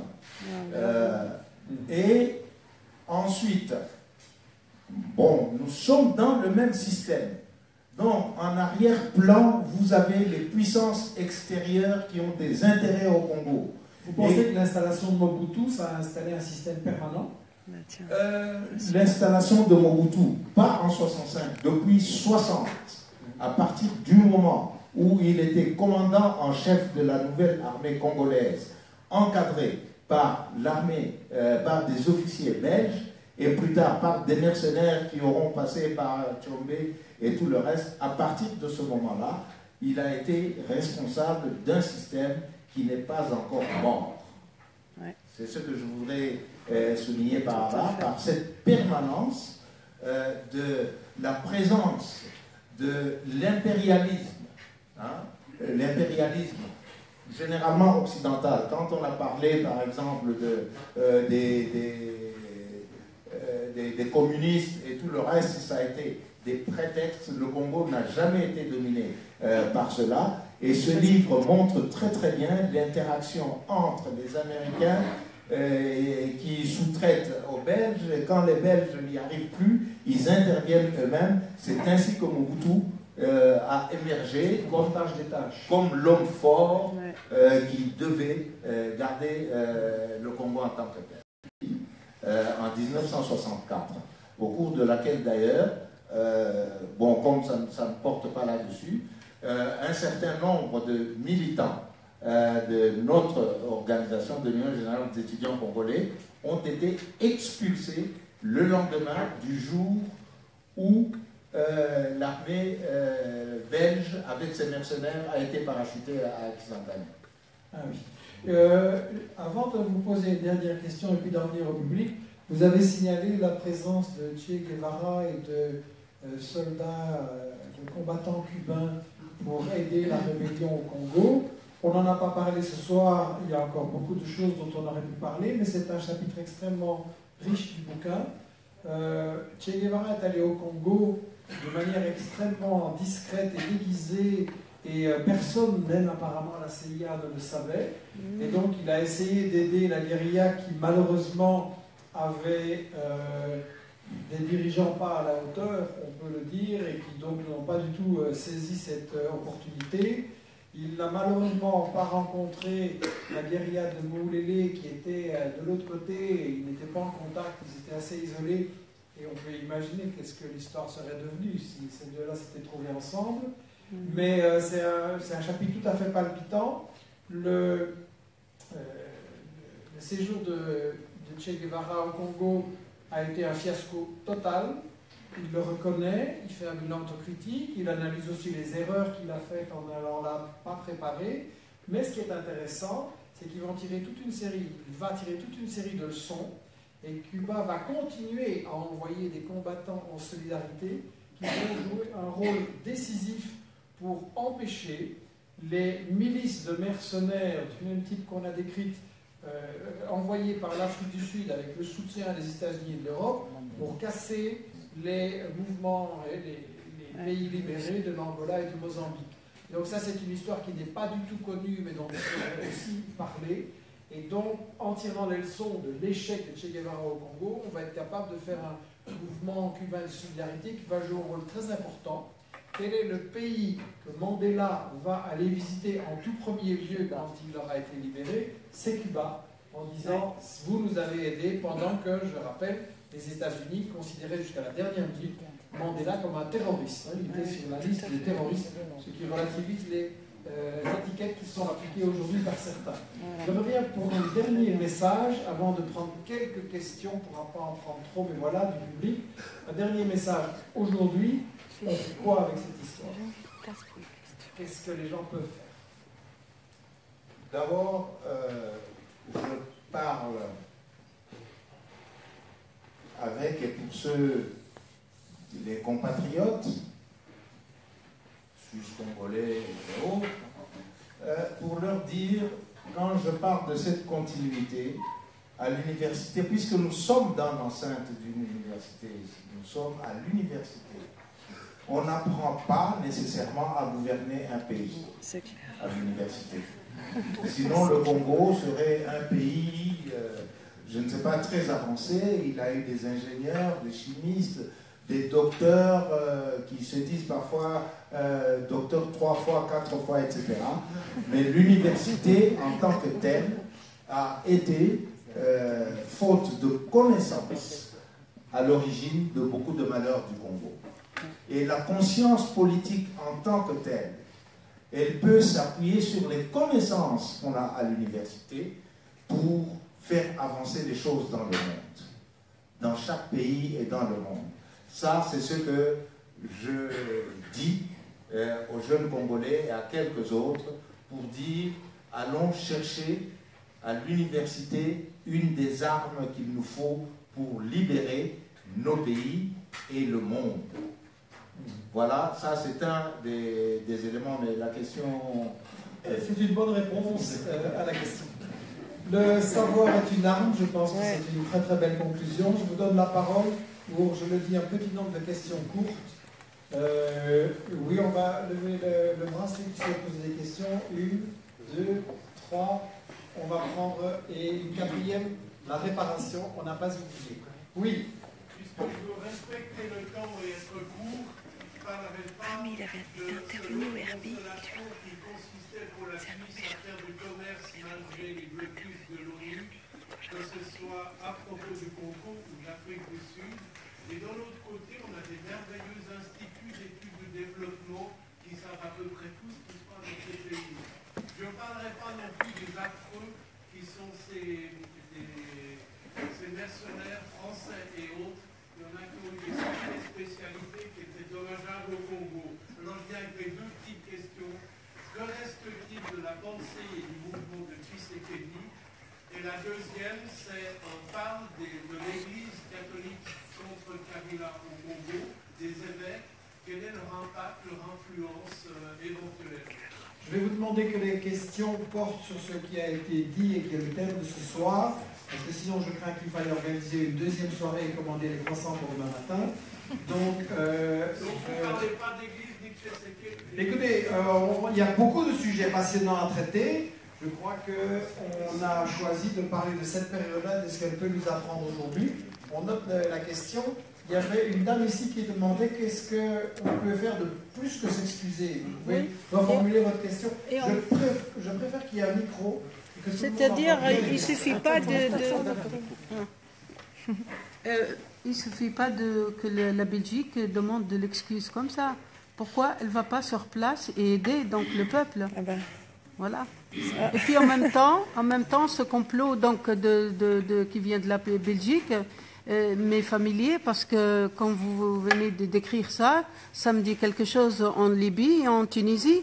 Ils sont en train de monter donc les gens comme quoi donc nous sommes des Amazirs et puis la Belgique elle va aider les Amazirs leur identité alors qu'on est donc tunisien. Et puis contre nous, donc un Tunisien contre un Tunisien.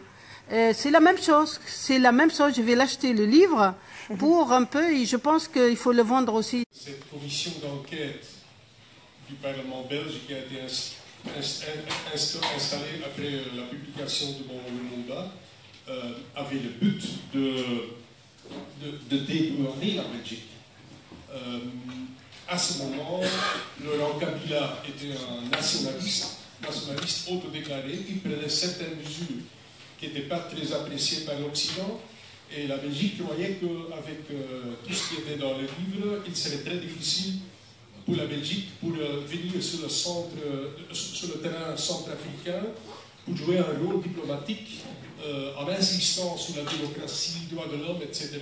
et de ne pas parler de ses propres crimes qui étaient dévoilés dans ce livre.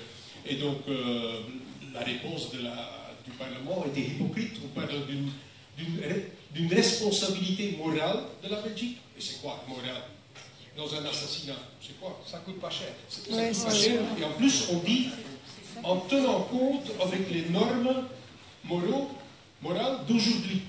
À mon avis, un assassinat en 60 ou en 61 et un assassinat aujourd'hui, c'est une contradiction flagrante avec les normes normales. Se jouer en Belgique, parce que la Belgique, sur ce point-là, est quand même... il y a en Belgique maintenant presque 200 000 Afro-Européens qui se mobilisent de plus en plus, qui sont très jeunes, très dynamiques. Il y a un mouvement de décoloniser le pays, et avec les deux livres, toutes les informations sont là pour justement inculper tous ces gens qui sont impliqués dedans, notamment quelqu'un comme Étienne Davignon, qui est toujours, aujourd'hui, un des représentants de la bourgeoisie belge le plus important dans le pays. Et donc, parce que la commission Lumumba n'a pas donné suite à ces conclusions, la famille de Lumumba a porté plainte contre une dizaine de Belges qui étaient impliqués dans cet assassinat. Il y a une enquête qui est en cours. Il y a un procureur très dynamique qui travaille sur ce dossier. Maintenant, la question est s'il y aura un procès. Il est très probable qu'avant la fin de l'année, maintenant je compte sur l'hypothèse des avocats, qu'il y aura une décision effectivement de commencer un procès contre ces gens-là. Mais un procès d'assises en Belgique, ça prend du temps. Ça prend des années et des années. Et donc il est bien probable que ces gens-là, qui maintenant ont 87 jusqu'à 95 ans, qu'ils sont morts. Donc ce que moi je propose, c'est que ces associations afro-européennes, ces sociétés civiles en Belgique qui s'occupent avec la décolonisation de l'espace public, organisent une sorte de tribunal, pas un tribunal en bonne et due forme, mais avec des tribunal populaire. Oui, mais avec des juges, avec des documents, avec des avocats et tout, et qu'on avance sur ce terrain-là, qu'on le filme, qu'on fait des documentaires dessus, et qu'on l'emmène au Congo justement pour expliquer et restituer, redonner cette histoire au peuple congolais. Oui, voilà, moi je pense que ça c'est une bonne proposition.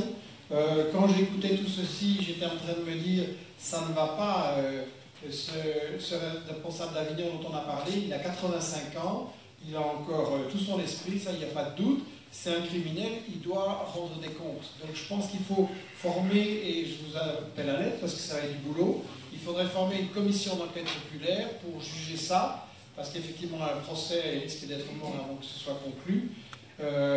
Et le faire dans les règles, avec aussi des avocats pour la défense et tout ce que vous voulez, mais que justice soit rendue au moins de manière morale. Anatole, vous avez aussi une remarque sur cette histoire de la réparation. Par rapport à cela, je dis c'est une question de rapport de force. Le rapport de force au niveau, maintenant ça se passe au niveau de la société civile qui, à travers différents pays, peut soutenir une action politique, un mouvement dans un pays déterminé.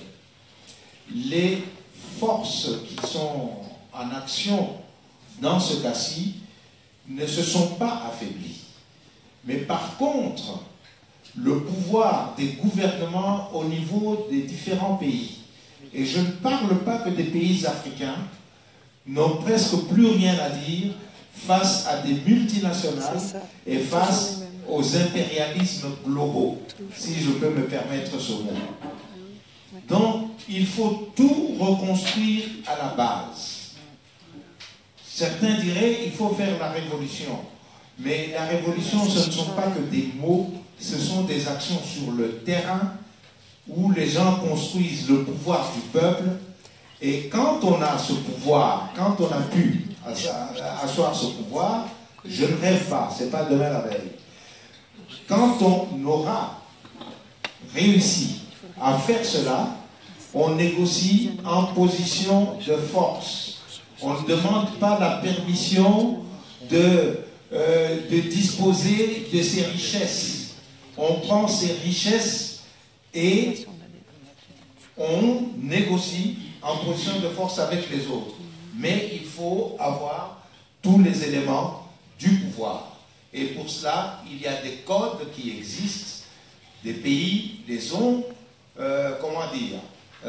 essayés. Les conditions historiques changent, mais la logique reste la même. Merci. Rapport de force. Merci. On va encore prendre, mais très très brièvement, les deux questions. Il y a le monsieur qui est là et la dame un peu plus loin, juste à côté. Je m'adresse à Jean pour lui demander, dans cette recherche de solutions, est-ce que ce serait judicieux de mettre en place auprès du commissariat des droits de l'homme un observatoire international pour la paix, la démocratie et le développement? Je vous remercie.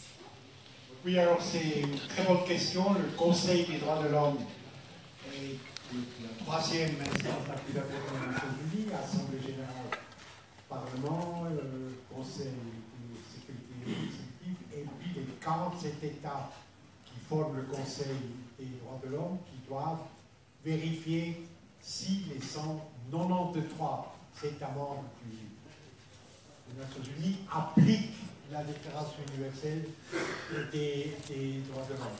Pratiquement tous les États du monde, sauf le Vatican, mais on n'en a vraiment pas besoin, sont membres maintenant des Nations Unies. Ça ne touche pas les prédateurs. Un seul exemple.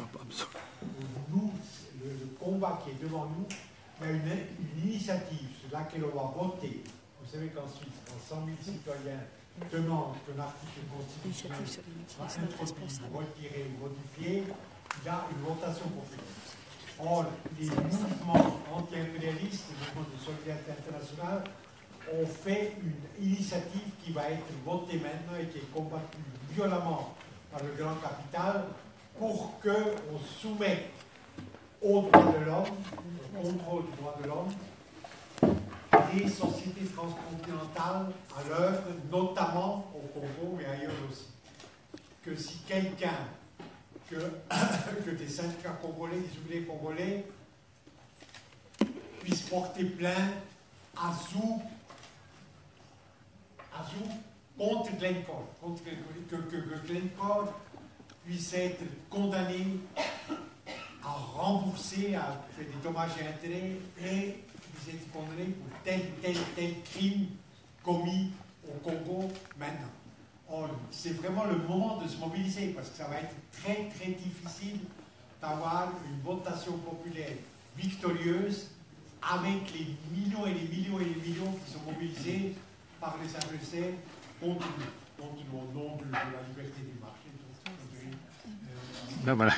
Chacun qui est dans cette salle et qui a le droit de vote, qui a un copain, une copine qui a un droit de vote, doit vraiment se mobiliser pour que l'initiative dite ou la responsabilisation des sociétés transcontinentales privées devienne loi en Suisse. Et paralyse le droit meurtrier, de Glencore et de... Voilà, merci. Voilà un beau, on a une dernière question, mais voilà un beau projet d'investigation comme éditeur, recherche des auteurs, des gens qui pourraient aider à faire des bouquins. Il faudrait faire un... Oui, mais j'ai un projet qui pourrait l'aider, à l'échelle européenne. Il faudrait rassembler dans un livre combien ces multinationales ont gagné sur les pays qu'elles ont exploités et les conséquences pour la population. Quelque chose de très factuel, de très en chiffres. La dernière question est là-bas. On vous écoute. Je n'ai pas de questions à poser, mais je voudrais, au nom de Félix Mbaye Kalongo, je prends la parole en tant que témoin de l'histoire de mon pays. Témoin sur le plan militaire, témoin sur le plan politique. Je voudrais simplement ajouter quelque chose de plus de ce qu'on a dit tout à l'heure. Je suis un tout petit peu étonné dans toutes les interventions qui ont été faites là-bas. Je n'ai vu nulle part. On n'a pas parlé de cette période de la transition des 18 mois que M. Tshombe est venu faire au Congo. On n'a pas parlé exactement pourquoi Mobutu a pris le pouvoir en 1965. Et c'est pour cela que je voudrais ajouter quelque chose là-dessus. Pour ce qui concerne les interventions militaires belges au Congo, je n'ai rien contre le gouvernement belge, et je dis bien que les Belges ont été utilisés, ce sont les gens qui ont été utilisés par les Américains pour faire ce qu'ils ont fait au Congo. J'ai entendu de mes propres oreilles devant un général américain qui avait fait le plan pour l'intervention des Belges en Belgique à Stanleyville. C'était un Américain qui avait fait ça. Et il avait donné, et les avions, même la ration était donnée aux Belges pour aller faire ce qu'ils ont appelé libérer la ville de Kisangani. Et les Belges ont été utilisés cette fois-là, comme ils ont été utilisés dès le début de l'indépendance, lorsque les Américains ont tenu à empêcher le Lumumba de gouverner. Ils ont créé des sécessions au Congo, une sécession au Katanga et l'autre dans le sud du Kasaï. Et ce sont les Belges qui ont envoyé les militaires là-bas pour entraîner ces gendarmes dans ces provinces-là. Mais lorsque les Américains ont atteint leur but, c'est-à-dire quand ils ont tué Lumumba, ils les ont chassés, ils ont utilisé les forces de l'ONU qui étaient au Congo pour chasser Tshombe et Kaloji. Tout à fait d'accord. Je pense sincèrement, pour avoir lu tout le livre, que ça se trouve dedans, et que donc la conclusion de ce que vous voulez dire, c'est qu'il faut maintenant laisser le temps aux gens de l'acheter, et converser avec les intervenants, de le faire signer, parce que sincèrement, c'est dans le livre. J'ai demandé qu'on pose des questions. Vous allez me laisser avec quelque chose là, parce que je n'ai pas encore voulu. Parce que Mobutu, vous l'avez défini là, fort, faible. Mobutu n'est rien, n'était rien, absolument. Si ce n'était pas la CIA qui a fabriqué Mobutu, Mobutu ne serait rien. Il a pris le pouvoir en 1965, tout simplement, parce que les Américains ne l'ont pas voulu. On l'a dit. Oui, c'est vrai. Je suis désolé, ça a été vraiment... Parce que l'histoire doit être complète. Je vais juste vous remercier d'avoir suivi avec patience, compréhension et intérêt nos trois intervenants magnifiques que je remercie, ainsi que Rafa. On va se retrouver là en haut pour que ceux qui le souhaitent et tous ceux qui peuvent nous aider à organiser ce genre d'événement et ce genre d'action sont les bienvenus. Merci à vous. Bravo.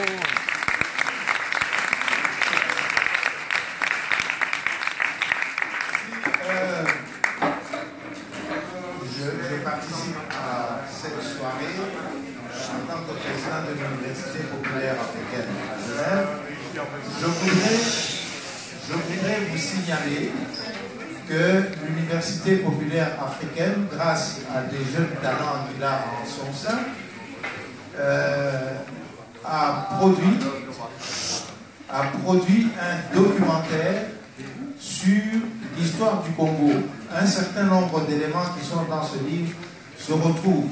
L'histoire du Congo de Léopold II à 1960.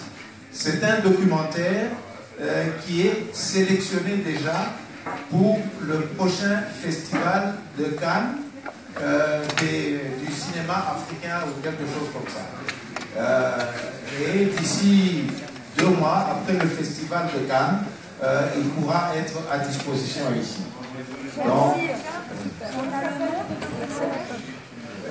le Congo de Léopold II à Lumumba.